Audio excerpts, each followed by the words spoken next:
911. Hello? Oh, my brother's attacking my family. Your dad is attacking your family? No, my brother.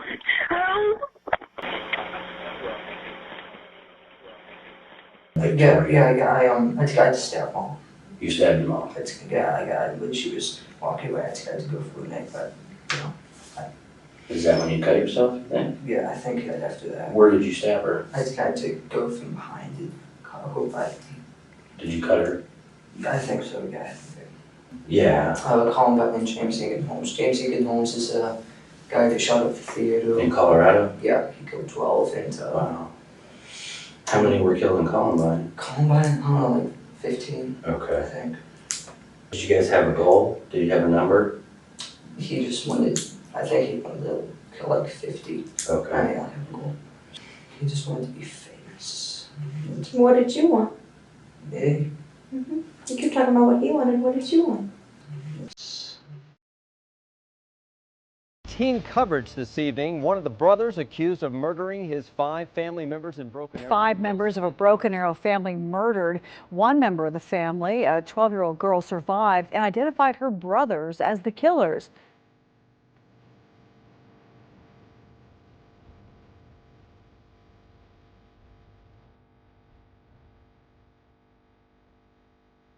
This is a YouTube video of the Beaver Brothers filmed in 2013, a stark contrast from the previous clip. This is a fun-filled video of 2 teenage brothers trying out their way to be creative and famous. The eldest of the 7 siblings, Robert and Michael, were pretty close. The family lived at 709 Magnolia Court, Oklahoma. However, in the present day, their house doesn't exist anymore. There's a reflection park in the same location. The tragedy behind turning this home into a reflective park is heart-wrenching. A home where sweet laughters and giggles that echoed were silenced forever. A crime was committed that questioned the boundaries of human behavior. Before we proceed, a little heads up. This video contains intense topics and unsettling psychological elements of the human mind. Viewer discretion is advised. Your well-being and mental health are the top priority. At 11:30 p.m. of July 22, 2015, Broken Arrow police received a call from a 12-year-old named Daniel Beaver reporting a family attack at a house on East Magnolia Court. Broken Arrow 911. Hello? Oh, Hi, where are you at? Broken Arrow, Oklahoma 7411. What address? 709 Magnolia Court. Okay. Are you the only one there? No, my brother's attacking my family. Your dad is attacking your family? No, my brother. He has an idea stealing me. Oh, millions of people now. Okay, who's attacking your family? What? Who's attacking your family? Yes. Who is it? Do they have... I'll call them.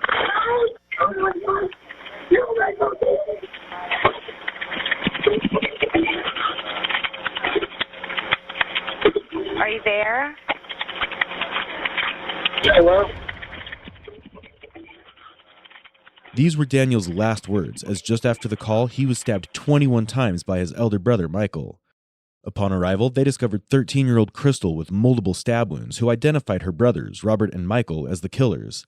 Tragically, 5 members of the Beaver family, including the father, mother, and 3 siblings, were found deceased. The youngest sibling, 2 years old, Autumn, was found unharmed, sleeping in her crib. Michael Beaver, aged 16, and Robert Beaver, aged 18, were discovered hiding in a wooded area behind their family's residence, allegedly covered in dirt and blood. Both were subsequently arrested post-midnight by K-9. Both were taken under custody facing charges of 5 counts of first-degree murder and 1 count of assault and battery with a deadly weapon. The following interrogation is of Michael Beaver, who explained all the unanswered questions. Questions about the intricacies of the crime, its gruesome nature, and most importantly, the reason behind killing their own family. You just gonna read some stuff to you. It makes it legal for us to talk to you, okay? So like I told you when I met you at the jail, my name's Eric. I'm a detective here with Broken Arrow Police. Like she told you from Andrea, she's a detective also.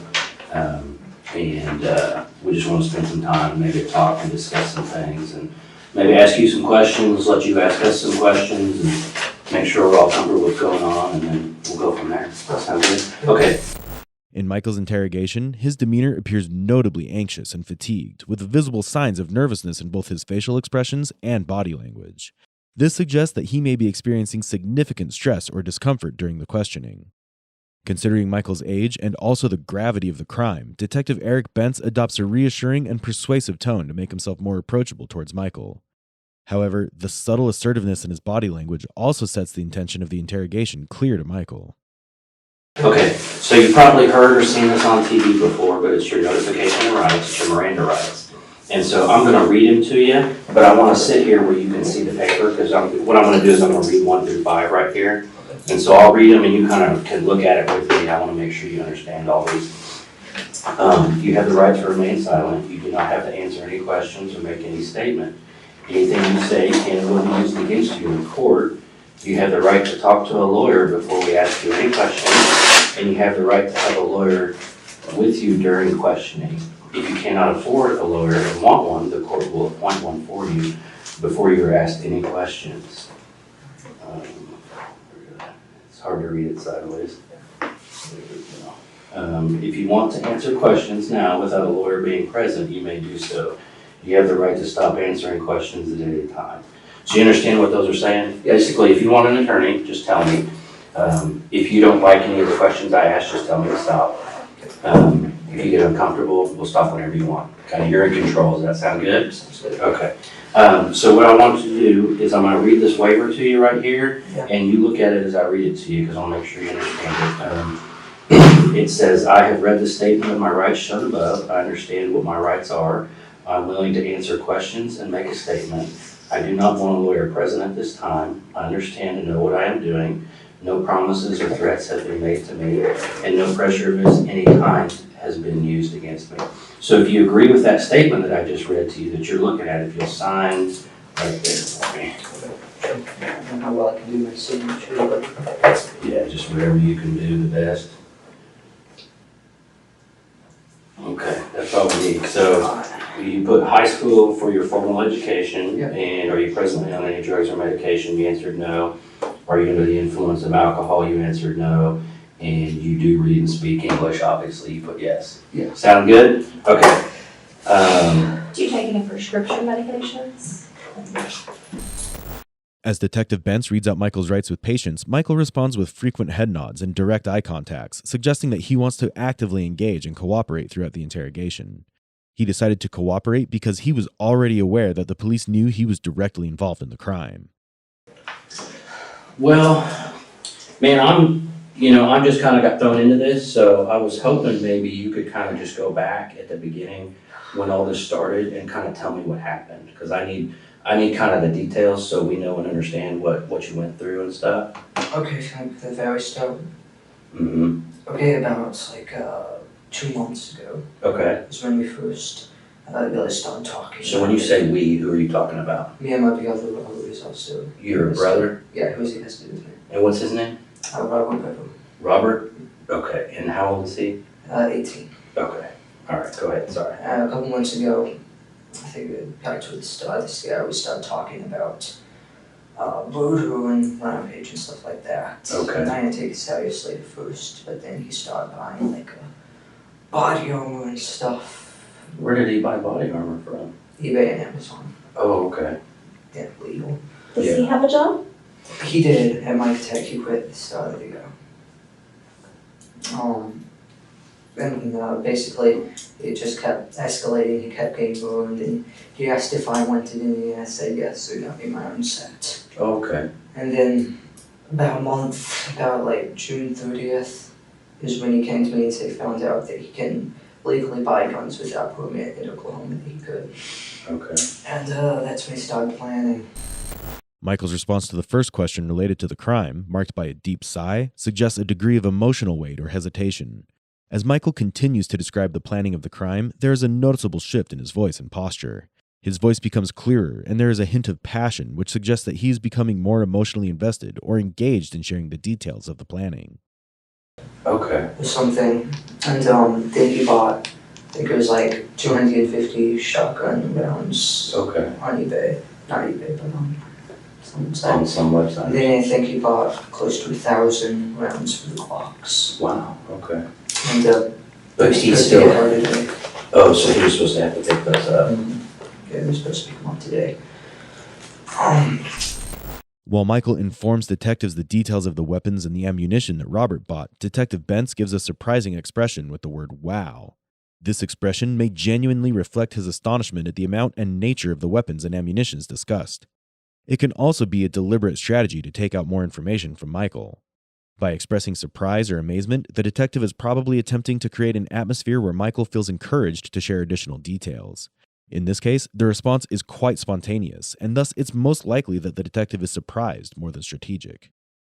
So then how, so he was buying weapons because you guys had talked about murdering. Yeah, and he started planning it.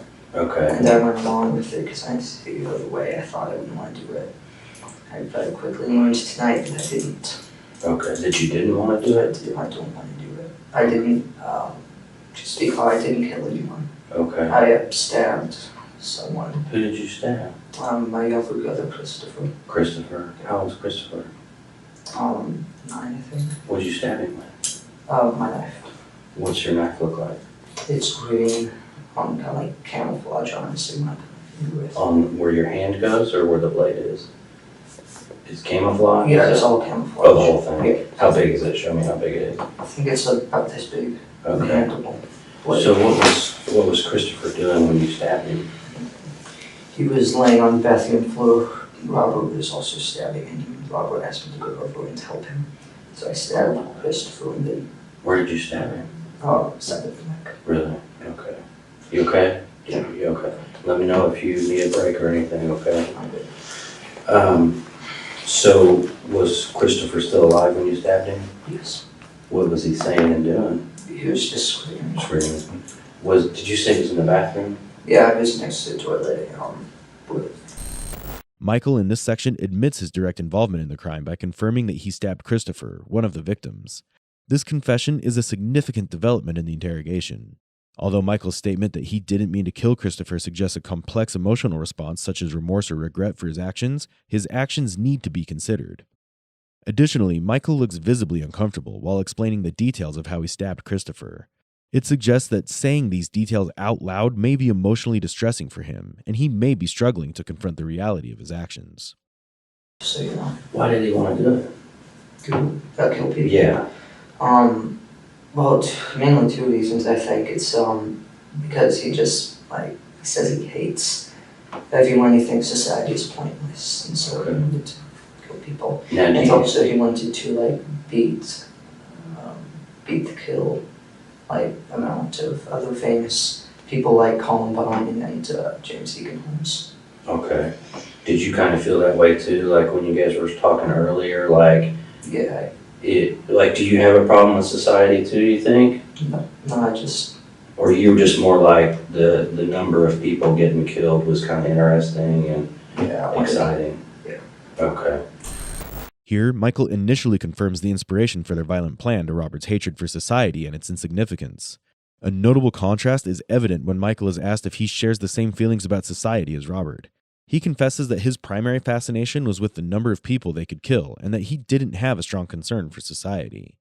This reveals that the two brothers had their individual motivations and priorities. Michael's response offers insight into his mindset, revealing a disturbing fascination with a potential scale of violence. This may be indicative of a detached or disturbed perspective of reality, potentially tied to psychological factors. So, because you mentioned a couple names are those serial killers or something? What, Columbine? Yeah. Columbine and James Egan Holmes. James Egan Holmes is a guy that shot up the theater. In Colorado? Yeah, he killed 12 and... Wow. How many were killed in Columbine? Columbine, I don't know, 15, I Okay. think. So did you guys have a goal? Did you have a number? He just wanted, I think he wanted to kill 50. Okay. I have a goal. So as the planning goes, tell me what plans you started making and coming up with. Well, originally, I think kind of stayed steady throughout the month. We wanted to kill everyone at the house first. Okay. and then wait for all the packages to show up over the weekend. And then we take the Yukon, we get our state with the guns and start killing, rampaging. Did you know where you were going to drive to? Towards Washington. Washington State or DC? Washington State. Okay. Washington State. Why would you go to Washington State? It's kind of never been it's there? just kind of the direction. Michael reveals that he and Robert drew inspiration for their violent actions from the violence perpetrated by infamous serial killers like James Holmes, who killed 15 people in a Colorado theater, and the Columbine High School shooting by Eric Harris. This admission highlights their influence from real-life individuals who committed heinous crimes. It indicates a desire for notoriety or a distorted sense of being famous. There is a potential chance that their detailed planning and obsession was due to this external influence. From the interrogation that we've covered earlier, Aaron Ybarra also drew his inspiration from Eric Harris.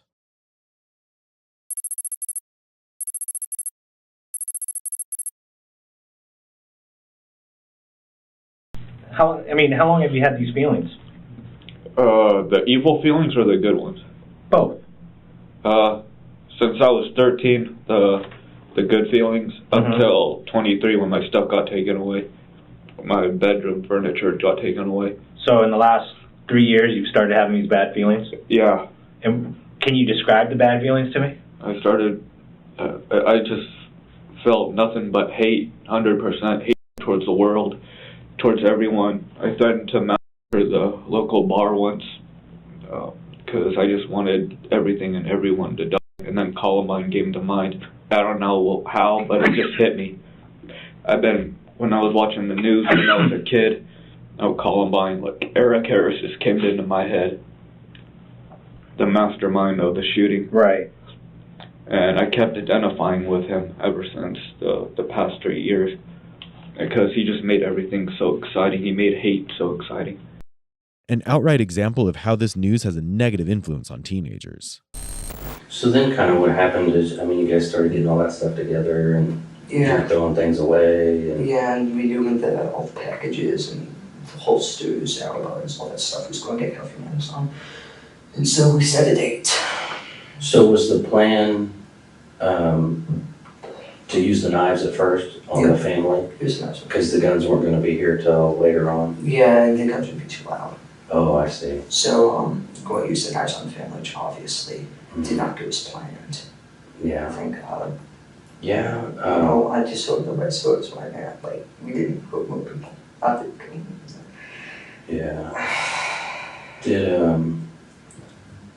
So then you picked a date, you said? Yeah, which was yesterday night. That was the date. Did you pick a time and everything? Yep, yeah, midnight when most everyone was in bed except for Mom. So how did you guys know? He just came and got you, or you got him, or what you guys do? We were hanging out in the bedroom waiting.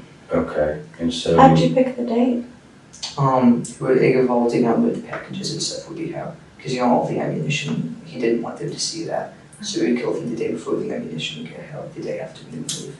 Do you guys not like your mom and dad?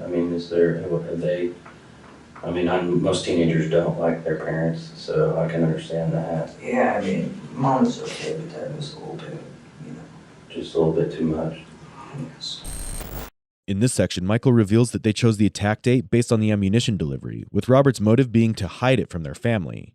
This suggests the distorted perspective that the brothers have about reality, and they just needed an excuse to inflict violence. Moreover, he also explains that they opted for knives over guns to minimize noise and attention. Here, notably, Michael expresses a relief that they didn't get the ammunition after all, recognizing the potential for even more widespread harm, possibly showing a hint of remorse or awareness of the gravity of their plans. My sister, she came in because she was getting to go to bed. She came in to tell us. How old is 13. Okay. She came in to tell us that Mom wanted us to get the kitchen done before we went to bed and put the cats up. And basically, we did what we planned. I got to my desk, and I had to look at something to just get to roll up. We went up behind her, grabbed her, and slit her throat. Really? What did he use? His large red knife. Okay. A large red knife? Yeah, it's like mine. How big is it? It's like mine, only red. It's about Oh, I see. that big. And then she fell to the ground screaming. Mom and Dad, Mom came in first, and then Is your room upstairs or something? I don't know, I haven't been to your house, so I don't know. Our room is downstairs, it's towards the back of the Okay. house. And so she fell down and started screaming. Yeah, when I kept stabbing her, I kind of freaked out because, Mm-hmm. I wasn't planning on this. Were you saying anything, or, I mean? I just stood there. Okay. And then Mom came in yelling, called the police. And then he went over and stabbed her. Then he stabbed her? Yeah, he probably stabbing her, pushed her, further down the hallway. And got up and ran. Okay. She ran out the door. Okay, so she sat down at your desk, and he slit her throat, you said? Well, she was standing at my desk and Oh, came I up see. behind and slit her throat, then she fell down screaming. And then he stabbed her some more? When he was stabbing her some more, where was he stabbing her? Her neck. Oh, at her Her neck? neck and stomach. Stomach, okay. And then my mom came in and she started yelling, called the police, get Dad. And then he came over and started attacking her. He actually got up and ran out the front door. Wow. And once Mom was on the ground, he got up and started chasing after her. And what were you doing? Standing Did you there. come out in the hallway? No, I was just standing in my room. And the process, I don't know what I was doing. Michael shows visible signs of discomfort during his explanation of the first attack initiated by himself and Robert on his 13-year-old sister. Restlessness, along with deep and heavy breaths, suggests that recounting the details of this violent act is emotionally distressing for him. Detective Bentz, on the other hand, adopts a composed and steady demeanor throughout this time. His questioning and cross-questioning are aimed at gaining insights related to the psychological factors that drove the two brothers to commit such a heinous act. So he stabbed your mom with the same knife? Yep, same. And where did he stab her? I think in the neck too. Okay. And no, actually, he stabbed her in the neck, pushed her into the kitchen, and then together. So with her, she started screaming and ran into the family room. At the same time, he realized and left the house. Okay. I ran over and disabled the alarm. Okay. That's what I did. And then he Where's ran. the pad for your alarm? It's not the front door. It's what? It's now the front door. Near the front door? Yeah, and so I went over and disabled the alarm so it wouldn't, But has she already gone outside? She ran outside and then Robert went after her. So where did she? She was laying in the driveway and he to go her back the bench, if you don't go it, and started choking her. On the bench out front? Yeah, it was like a little bench and he threw the bench on her and went back inside to go after the little kids. Did he bring her in or did she stay out there? She stayed out there until he asked me to bring her in. I ran out. I had to go her inside. That's why she was in the interview. I had to go her inside. Oh, you brought her back in. Yeah, Was she still alive? Yeah, she was still screaming. And then that's about the time Dad came down. Okay. Because his bedroom's upstairs. And he went back in the boys' area where Robert was. Boys' area, that's what they call it, our room.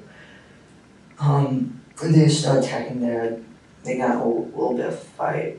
But then eventually Robert got him down and I think he killed him. Did he cut his throat too? Michael's quick response to questions without much hesitation may suggest his eagerness to get done with this conversation as soon as possible because he was slowly getting more and more uncomfortable.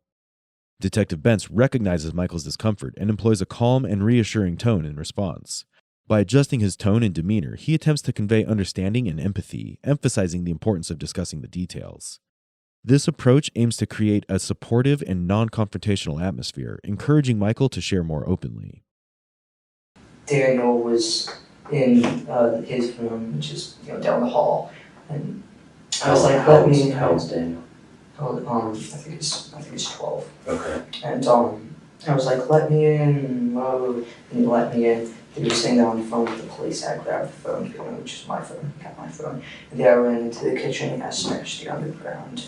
So, Which was your phone? Yeah, it was my phone. Now you don't have a cell phone anymore.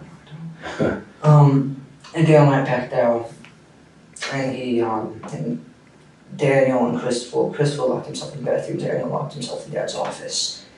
Okay. And then I finally got both of them to open the door, because they thought I wanted in there to see. But they were in different rooms? Yeah, they're right next to each other. Right? Oh, I see. And then Robert went in and stabbed him, and they went in and stabbed Christopher. That's when I stabbed Christopher. So when he stabbed Daniel, where did he stab Daniel? I think he shanked him in the neck, and then Daniel ran off, and so I went in and started attacking Christopher. So Daniel got stabbed in the neck and ran off? Yeah. Where did you run to? He ran into the family room about Mom. Mom ended up, she was laying on the ground yelling, call 911. Okay. And he stopped in there? Yeah, he collapsed in there, and then Margot came in and started stabbing him in the chest. Oh, I see. Then... And then who's the youngest, the 4-year-old? The 4-year-old, I don't know what happened with her. I hope she's alive. I'm sorry, maybe I messed up. The one that you stabbed, who was that? Christopher. Christopher, that's what He's I'm trying to he's say. 8-year-old, I think. He's 8. 10. And he was in the bathroom? Yep. So Daniel had got stabbed in the neck, ran out to where your mom was. Yeah. Robert followed him, stabbed him some more. Yeah, after he stabs Christopher in the bedroom. Oh, I see, okay. And then basically after that, everyone was pretty much dead. We forgot about all. Who was dead? Everyone, I think, Okay. looked like they were dead, except for she was lying in the he was screaming. Then there was a knock at the door. Okay. Someone knocked at the door. I think that might be the neighbor, because the police wouldn't have been there yet.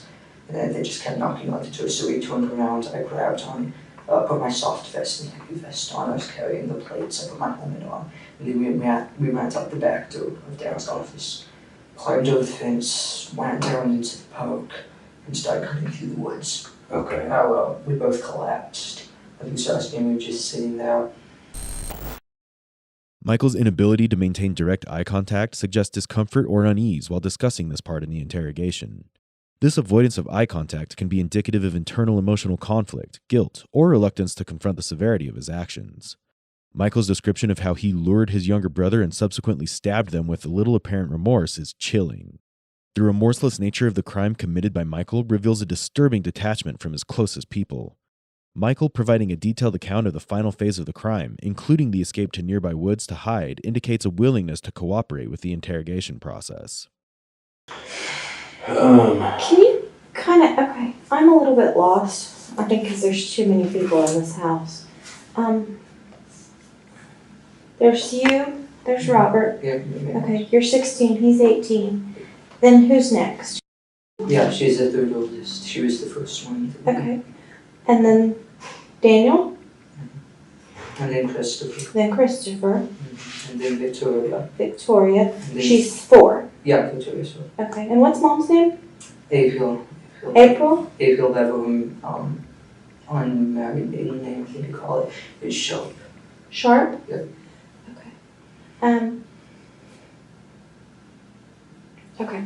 And Victoria's 4. Mm-hmm. And then what's dad's name? David. David? Okay. David.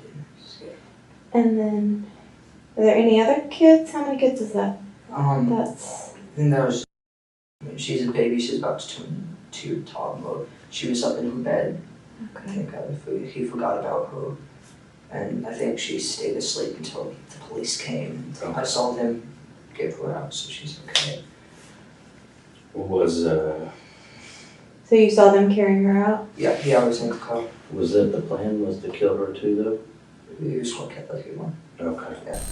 Detective Rihanna Russell takes the initiative to reiterate the number of family members involved with an attempt to have a proper clarification and also have additional information based on Michael's willing participation in the interrogation.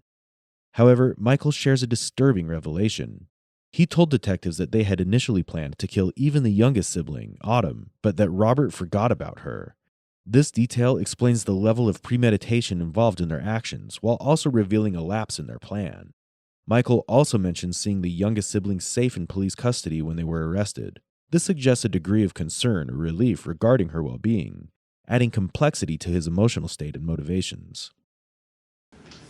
So we talked a lot about your plans in the beginning, because here's what I don't understand is,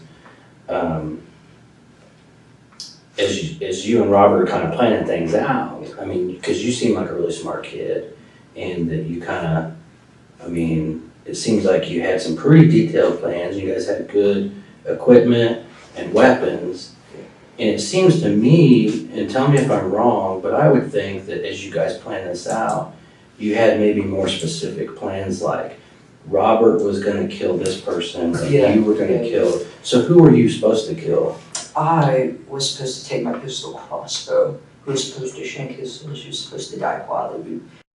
Yeah, she was going to be the first one, she was. And then Robert would go in, slit Mom's throat, push her over with him, and both go in and kill Victoria. Because it was supposed to be like quiet, right? Yeah, it was supposed to be with it. And then I would go upstairs and shoot David, Dad, and the guy with my pistol crossbow, which would kill him, and then Robert would go over and kill him. Okay. In this part of the interrogation, Detective Bentz seeks to extract detailed information about the attack. A subtle yet significant observation occurs when Michael, in the course of describing Robert's actions in their father's room, uses the name David instead of the more familiar Dad. Although it's not an uncommon practice in Western culture to call parents by their name, but it is not appreciated either. This choice of terminology suggests a notable emotional disconnect between Michael and his father. The use of the father's first name rather than the affectionate or familiar term might imply a certain emotional distance or detachment from his father. This potentially shed light on their family dynamics, as David was quite strict with his children, and the kids were mostly homeschooled and did not do much social interaction as well. So, who all died? Who do you know died for sure? Like, what's the count? How do we know? I don't know. Okay. Who do you think died? Dad, Mom, Daniel. That's about all I know because I saw them. And Daniel's the one that you stabbed? No, Christopher's the one I stabbed. Daniel's the one he went in and stabbed him in the lungs. And he was in the living room with Mom. And Christopher, you stabbed him in the neck. Yeah, he was in the bath, you know. So was he still making noise when you left, or how did that go? Yeah, he was still yelling when I left. I don't know if probably killed him. I think he might have been alive because later I came back and the door was shut and locked. I tried to kick it down. Okay. Just got those holes in that door now. So. You kicked it down? I didn't kick it down. Okay. I tried to. Nobody kicked it down. Oh. It stayed intact. I don't know what's in there if he's still alive. Did you, because here's what I'm seeing happen. You know, you guys had all these detailed plans. You had all the cool stuff to make it happen. Yeah. And it kind of started falling apart. And you said, like, it didn't go as planned. Did you kind of just freak out a little bit? Like, yeah, what's really happening? Well, I didn't know it was going to like. Yeah, you don't. But here's what's getting me is like, it's crazy because you guys worked together and made all these plans and, you know, had it all figured out. And then when it happens, you're just kind of standing there not doing anything. And did you decide like, Robert's going to kill everybody and I'm going to stand here and do nothing, so I better, I think that was my plan. I didn't want to kill anyone, I couldn't do it, so I was going to let him, like, kill everyone. Yeah, but you stabbed somebody in the neck. No, I just kind of... Detective Bentz is actively trying to gauge Michael's mental state, especially to understand his feeling, considering a few hours have already passed after the crime was committed. With Detective Bentz's consistent push, Michael admits Robert killed most of the members, minimizing his involvement. Detective Bentz employs a reverse psychology tactic by suggesting that both brothers wanted to be famous, encouraging Michael not to give away all the credit to Robert. This approach is aimed at motivating Michael to share more details by emphasizing his role and significance in the events. It plays on the desire for recognition or notoriety, potentially encouraging Michael to open up more. So here's a problem that we might have, and I don't want it to be an issue for you because you've been really cooperative. You know, we're going to talk to Robert too. So he's going to give us his version of the story, and you know, sometimes they're going to be different. So, is there anything that you kind of didn't quite tell me right, or you changed a little bit, and now that you understand that Robert's going to tell me everything? But how could I tell you that I could forgive them? Because that's what I told him, you know, when we were sitting out in the woods, you know, to make conversation. But, you know, forensics will show you how they said Christopher. What 3? What do you mean you told him? So you told him you killed 3 people? Yeah, I told him, because he asked me how many did you get. I said 3. You know? Did you tell him who you got? No, I just said 3.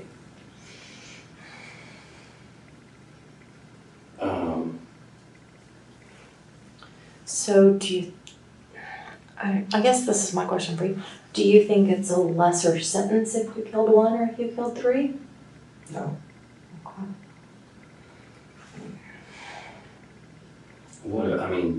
I don't know. I think Robert, he may have, there's going to be a lot of differences. That's what I'm concerned about. And we don't want you to come off as a liar. I mean, because you've been real cooperative. You seem like a really good kid.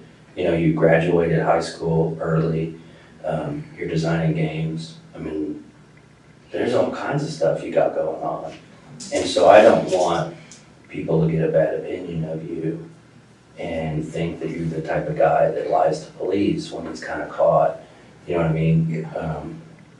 So tell me, I know that you're leaving something out. Because it's like she said, you know, this isn't like you stole a bicycle. You know, this is the most you can do.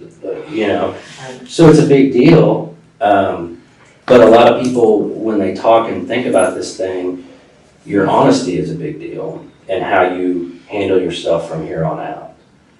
And if you come off, because to me you don't seem like a bad guy. You know, like you don't scare me. I mean, I never thought you would have done this. So you just seem like a normal kid to me, and you seem like an honest kid. But see, I talk to people all the time, and I mean, I know when people are lying, or when I'm not quite getting the whole story. And so I just want to catch you before you get in that bad spot where people start saying you're a bad guy, you're evil, you're a liar. So just tell me what I'm missing. Oh, I mean, along with the Duke thing, I was going around to, like, convincing the people who were still alive that, like, I was on their side, and I called the police, you know, so they would, like, stay and I would get them. So they kind of stay on the ground, and he'd be able to come stab him again. Yeah. Did you ever have to go get Robert to let him know someone was still making too much noise or anything? No, it was chaotic. It was just going from person to person. So what kind of things did you say to them?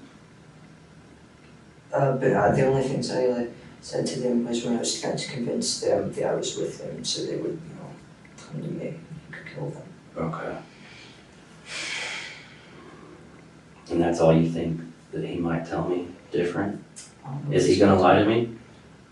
I don't know. I don't think he would lie, because I'm pretty sure the only reason he's like he'll let himself get arrested and it's not like getting a major shootout and dying from the police is because he wants to see the aftermath. So I don't know. He's going to. Oh, I see. In this interrogation section, Detective Bentz informs Michael that Robert will also be questioned, stressing the chance for Michael to correct any inaccuracies. Despite this, Michael remains composed, answering with confidence through direct eye contact and frequent head nods. He acknowledges the possibility of Robert lying about Michael's involvement due to an obsession with assuming full responsibility, offering insight into their motivations. Detective Bentz's transparent approach, mentioning Robert's interrogation and the consequences of falsehoods, seems effective in encouraging Michael's cooperation and truthfulness. So you think he may kind of just tell us what happened too? Yeah. Okay. Did you guys talk about being on the news and getting to see each other on TV and stuff? Yeah. What kind of things did you say and talk about? Mostly about how we were planning on killing more people. You know, Yeah. from the top. And we become famous. We get on Wikipedia lists. Oh, okay. Famous people. That'd be a big deal, yeah. I mean, do you think they might even make a movie or something, or a TV show? I don't know about a movie or TV show, but Did you guys talk about that? yeah, definitely documentaries and stuff. He just wanted to be famous. What did you want? Me? You keep talking about what he wanted. What did you want? I don't know. I just want to get my bonus program, get a job. But your big brother's telling you he wants to be famous, and you guys are making these plans. Surely you want some of that fame too, right? Yeah, I do want to do it with him, because like he's going to do it no matter what. He says if I don't do it with him, they'll just kill me too, or leave me there. So Michael shares significant information here about his intention to kill his family. He discloses that Robert insisted on his assistance with the attack, emphasizing Robert's active role in planning and executing the violence. Michael goes on to explain that Robert intended to kill all family members anyway and threatened to kill Michael if he didn't comply and join in. This revelation highlights the intimidating and manipulative tactics employed by Robert to ensure Michael's participation in the violent acts. Given the strong bonds between the two brothers, Michael's choice to participate in the violence can be seen as a survival instinct. However, there is no denying that Michael had opportunities to stop Robert, as he mentioned in the beginning that they were planning for this for 2 months. Moreover, during the interrogation, there is no significant proof that he regretted his action. He didn't shed a single drop of tears while describing how each member was killed. Thus, his intention to blame Robert for all the murders might not work out. Although Michael's disclosure of Robert forcing him to join in could potentially provide him with some benefit of doubt in the legal proceedings. Kind of gave me a quick version of what he's saying that you did, and you haven't told me everything, okay? So I know you're not being completely honest, and I gave you one shot already. I'm sorry, I don't know what you might have said. I mean, Well, you stabbed more than one person. So who else did you stab?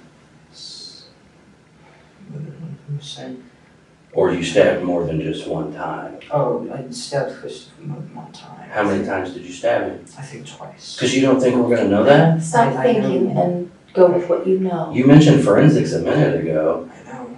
I mean, I'm just one of like hundreds of people that are going to look at this thing, okay? I mean, we got the state police coming in. There's, I don't know, 20 different forensic detectives at your house right now. They're going to be there a long time because of the scene that it is.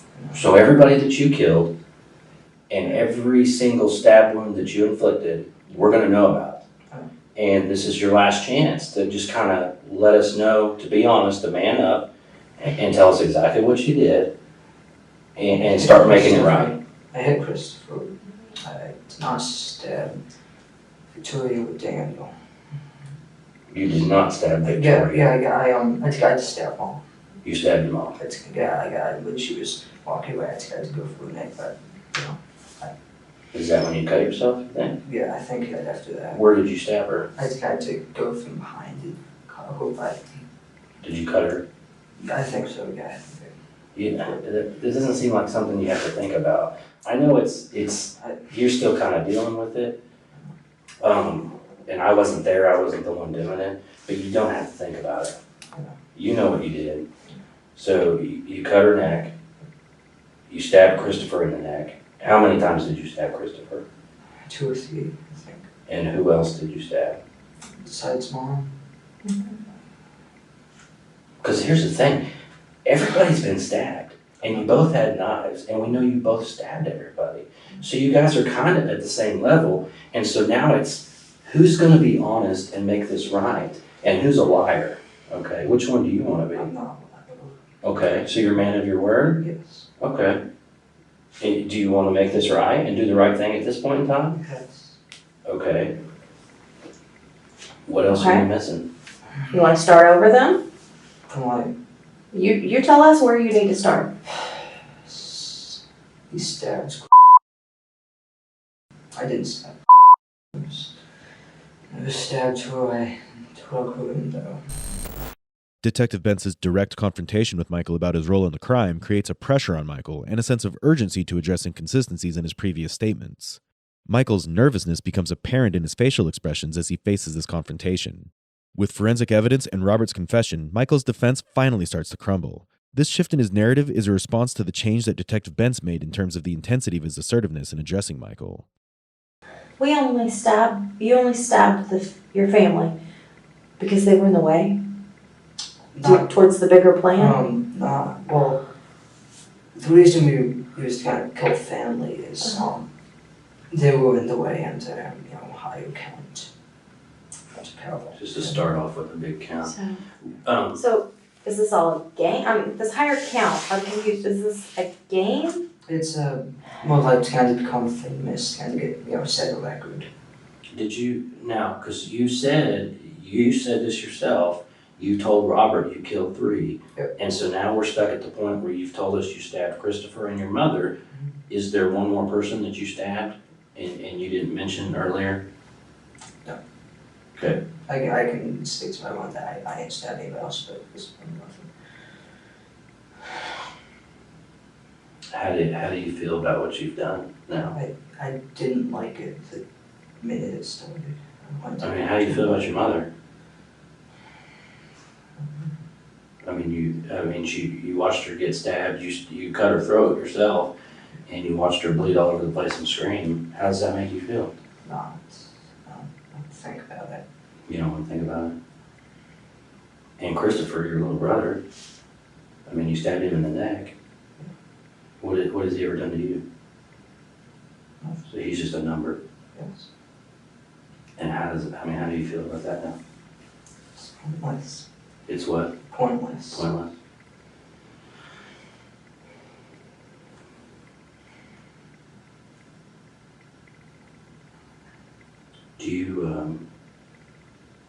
Would you be willing to write us a statement kind of explaining what we just talked about? Yeah.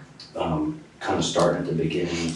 Papers. Like, Paper. I don't know if I can get that long. Yeah, pen and paper is what I'm talking about.